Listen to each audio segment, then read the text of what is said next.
This report brought to you by the Richmond Club, where investors and high-growth companies meet. I'm Greg Beckett on location for the Richmond Club. My guest today is Marcello Leone, who is the Chairman, President, and CEO of RYU Apparel. Marcello, welcome to the program. Thank you, Greg. Thanks a lot. So tell us a little bit about your company and why investors should consider buying your stock at this time. Sure. Respect Your Universe, Greg. It's a company that I fell in love with the acronym. I was an investor originally, was introduced to the brand, and RYU, Respect Your Universe, really hit an emotional chord with me. It really made me think about the fundamental existence of why, and when I was younger, all of the kind of hardships that I went through, the bullying, the discrimination, etc. It really hit home for me that if I was going to stay in the apparel business and invest in the apparel business, I wanted to be connecting with a brand that had purpose. And building a foundation of respect was trying to build innovative, great products that are award-winning products, as you've seen that we've been, in their first 3 years, have won a number of accolades. And that we could build a community that was experiential and was meaningful and purposeful, and start a journey of respect for humanity. And our athletes, our members, our citizens, whether you're an avid workout in the gym every day, or whether you're out for a walk or you're going to a bike ride, it was important for us to build innovative product that if we could stimulate and leave legacy, that Respect Your Universe could ignite a thought process to make people think that we need a world of more love versus hatred. And I think you're seeing it as you turn on the television and you can see what's going on in the world. The power of the people and being able to do good for each other, even if it's just to say hello to somebody on the street, or if it's somebody that's asking you a question and you may take a moment to, that influence that we can have in our communities will make this world a better place down the road for us. It sounds like there's almost a spiritual element to what you're talking about. It just, that morning when I saw RYU and I saw my first sweatshirt, it just made me think about, wow, Respect Your Universe. How respectful was I this morning? What was it like when I was younger, and how respectful were people to me when I got bullied, and many of my friends and my children that have experienced. What can I do to make a difference? And I respect the fact that in order to make the difference, I have to build a legacy-lasting brand, and I have to have innovative product. Speaking of brands, yes, sir. You've been licensed for major brands for the last 30 years in Canada. Tell us about, like, I guess what I'm getting at is you've been watching people make a fortune off owning brands, and after 30 years of using other people's brands to retail in Canada, now you've gotten to a point where you've figured out how to get onto the other side of the table and start your own brand. Yeah, I was a retailer, so I needed to source out exclusive products that would give me a point of difference in my retail operation. Our pedigree with our families, we were the first family of Italian fashion in Canada, so we were the first family and retailers that brought in Italian goods directly into Canada. We owned the Versace franchise for over 30 years. We owned the Dolce & Gabbana franchise for 14 years. We were the first apparel retailers to introduce Prada into the country. So you've seen how these brands work, which ones work well and which ones have not worked so well over the years. Absolutely. It's, there's a commercialization aspect. You really have to know the customer you're going after. You really have to see, you have to be able to feel the movement of this industry and how this industry can change. And every 10 years it changes. But that experience of being a retailer and retailing other people's products, I learned a lot. I learned what could sell and what doesn't sell, and in our years of history of retail, we've sold over $1 billion worth of retail goods. So we've had a very good experience of what sells and what doesn't sell. And your team as well. You've got over 100 years of experience in retailing with the other members of your team. You have to.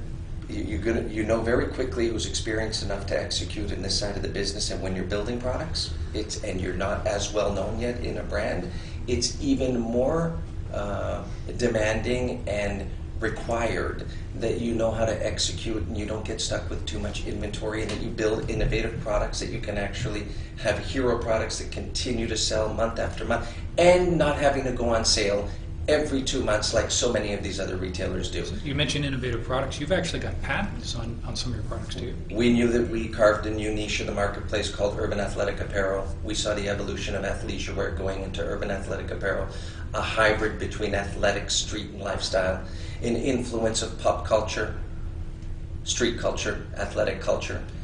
And so we identified that in order to be able to sit next to a Lululemon or an Under Armour or a Nike that have legacy years of many more than we do, we needed to innovate some products that they didn't have and get patents on those. And so we own 22 different products. We've got a really incredible tri-layer waistband for our ladies' tights. They never slip in the wash, in the dryer. And we built functional product that's beautiful functional product, but that you can easily care for in the wash and in the dryer, which I think that it's one thing to get patents, but it's another thing for people to like what you've got. And you've gotten all kinds of awards on your products as well. We've won a number of awards. Our backpack that we have a patent on, the locker pack, which gives easy access like a portable locker for people that are not subscribed into a full-time gym where they have a permanent locker. That has gained attention 2 years running with Carryology out of Australia, that identifies the newest backpacks on the street that are up and coming, or they're the award-winning backpack. We've won that 2 years in a row. We've won the best new design store in the world in 2016 when we first launched. It was out of London, England, and it was between Respect Your Universe, Gentle Monsters, which is an eyeglass company, and Primark and Topshop, which are two multi-billion-dollar companies out of England. And we actually won the award. And so we've been very lucky. We pray daily and hope that we can continue to make a difference in our space. And today we're recognized as one of the top two in the new innovators in the category with experiential, unique propositions. And so the moment that the industry and the influencers like Vogue, Vice, High Snobiety, Self Magazine, Shape, Men's Fitness, people that identify the new product brands that are coming into the space and that can lead and can actually lead and be recognized by winning in their categories. We just won the best new low intensity sports bra on Self Magazine for our new intensity bra. We were up against some of the majors in the world. So we're winning. We're still young. We're at the end of our third year. We're about to start our fourth year. But our beta in those first 3 years, our product is pulling. We're building a very strong culture and an ethos and a tribe that's 55,000 strong. And our purpose of respect and giving back and holding our principles of doing good and trying to create experiential activations we don't call them retail stores, we call them experiential hubs. And in those experiential hubs, we use them as a platform not only to sell our products, but to engage with our community and make it an inclusive experience where they meet trainers, they meet philanthropists, they meet organizations, we talk about mental health, we'll talk about nutrition.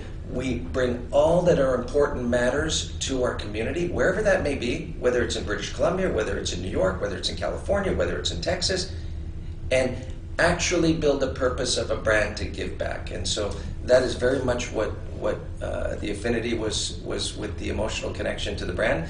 And very much today, if you have no purpose, those aren't the brands that are going to win in the next 10 and 15 years. You have to be really authentic. And we were authentic. We were a group of entrepreneurs that were prepared to risk it all and give our word. You've taken some personal risk on this venture, haven't you? We've taken all personal risk, but when you give your word to something, we believe that you have to honor your word. Yeah. Well, it seems like the market is really embracing this brand, this culture. I can see the sales are growing rapidly, but your gross profits, I mean, you're not giving away the product. You're still, gross profits, I see in 2016, it grew over 1,000%, and then in 2017 it grew over 100%, and the latest numbers I've seen for 2018 looks like you're going to do that over 100% again. How likely is it that you can continue to grow the gross profit at that rate? over the next, say, 2 or 3 years? You know, our position is we built a premium product in between a price point between Under Armour and Lululemon. We're about 15% less expensive than a Lululemon. Quality for us is very, very important. Pieces have to be able to live on.